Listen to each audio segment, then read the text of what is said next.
இன்றைய தேவ வார்த்தை எரேமியா 33 அதிகாரம் 3 என்னை நோக்கி கூப்பிடு, அப்பொழுது நான் உனக்கு உத்தரவு கொடுத்து, நீ அறியாததும் உனக்கு எட்டாததுமான பெரிய காரியங்களை உனக்கு அறிவிப்பேன். ஆமேன்.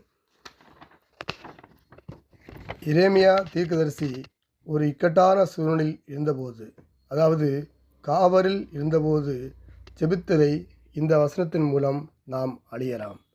நாம் ஜெபிக்கும்போது அவரை நோக்கி பார்த்து கூப்பிட்டு ஜெபிக்க வேண்டும். அப்பொழுது அவர் நமக்கு பதில் தருவார். அவர் சொன்ன வாக்குத்தத்தங்களை சொல்லி ஜெபிக்க வேண்டும்.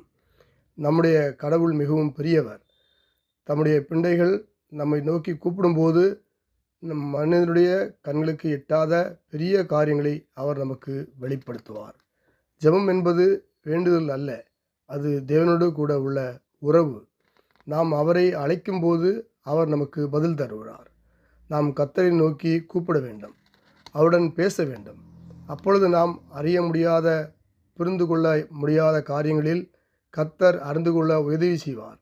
அவரை நோக்கி பார்த்து ஜெபிக்கும்போது எதிர்கால பிரச்சனைகள், குழப்பங்கள், தீர்வுகள் கிடைக்க முடியாத பிரச்சனைகள் எல்லாவற்றிலிருந்தும் தேவன் பதில் தருவார்.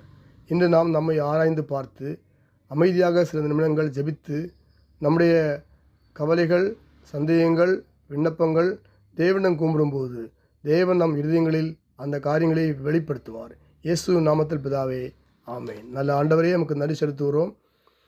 உம்மை நோக்கி பார்க்க நீ சொந்த கிருபைக்கா நன்றி செலுத்தும் கர்த்தாவே. இந்த புதிய நாளுக்கு ஆசீர்வாதம் முடியாது ஜெபிக்கிறோம். ஆண்டவரே, ஜெபிக்கிற வேதம் வாசிக்கிற நம்முடைய பிள்ளையை ஆசிரிங்க. ஆண்டவரே, எக்ஸாம் எழுத போகிற பிள்ளைகளுக்காக ஜெபிக்கிறேன். எழுதிய பிள்ளைகள் ஒவ்வொருவரையும் கர்த்தர் ஆசீர்வதிக்க முடியாத நல்ல மதிப்பெண் வாங்க கர்த்தர் கிருபைங்கப்பா. ஊழியக்கால நீர் ஆசிரிங்கப்பா. விசுவாசியிலே கர்த்தர் ஆசிரிங்கப்பா. ஆண்டவரோட எல்லையை பெரிதாக்குங்கப்பா. ஆண்டவரே, வேலையாளுக்கு நல்ல வேலையை கொடுங்க.